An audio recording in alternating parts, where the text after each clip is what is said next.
সবাই ভালো আছেন। আজকে শান্তি বাজারে দুইটা গাড়ি ঢুকছে, বাইক আর কে খান শোরুমে দুইটা বাইক ঢুকছে।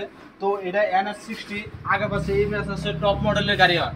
এই গাড়িটা একবারে গুড কন্ডিশন আছে, একবার শোরুম কন্ডিশন আছে। বয়স আছে অনলি 5 মাস। তো এই গাড়িটা একটু ঘুরে নাকি একটু দেখাও গাড়িটা কিরকম আছে। তো গাড়িটা খুবই ভালো, NS60 টপ মডেল। তো এই যে মিটারটা দেখো, গাড়ি একবার রাজা কন্ডিশনে আছে। তো এই গাড়িটা যদি কেউ যদি নেয়, এই গাড়িটা আমি প্রাইস রাখছি একবারে বাম্পার অফার, একবারে 1,25,000 ধরুন একবারে।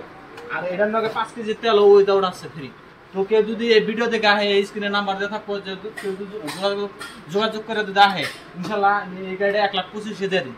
তো এই যে সামনে থেকে একটু ঘুরে দেবো, এই যে আরেকটা আছে 125 পালসার ইউজি মডেল। এটা আমাদের যে টপ মডেল হয়, ব্লুটুথ আছে, এটার মধ্যে ব্লুটুথ এভরিথিং কানেক্ট করা হয়। গাড়ি কন্ডিশন একবারে গুড কন্ডিশন আছে, শোরুম কন্ডিশন আছে। এটার বয়স একবার পাক্কা 1 বছর। গাড়িটা এত ভালো যে একবারে হরিণের কলজা আছে। গাড়িটা যদি কেউ আহন এই ভিডিও দেখে, তো আঙ্গ তো ধরুন ভিডিওর মধ্যে লোকেশন দেওয়া থাকবো। এই তো বাজারের নাম হচ্ছে শান্তি বাজার। অন্য 10 জায়গা থেকে এনে গ্যারান্টি আছে 5-10 হাজার টাকা কম পাই। গাড়ির প্রাইস একবার 100% শিওর। তো এটার প্রাইস রাখছে একবার পাক্কা 85,000। যে নিব একবারে 85,000 আমি এই গাড়িটা দিয়ে হামানে গো। গাড়িটা একবারে টায়ার টুর একবারে সুন্দর আছে। তো আপনারা যদি ভিডিও দেখে আহুন, ইনশাল্লাহ আপনারা এই গাড়িটা নিয়ে হবেন। তো বালুকুড়ির থেকে আনে যা শান্তি বাজার লোকেশন দিয়ে দিব, একবার লোকেশন আয় করবেন।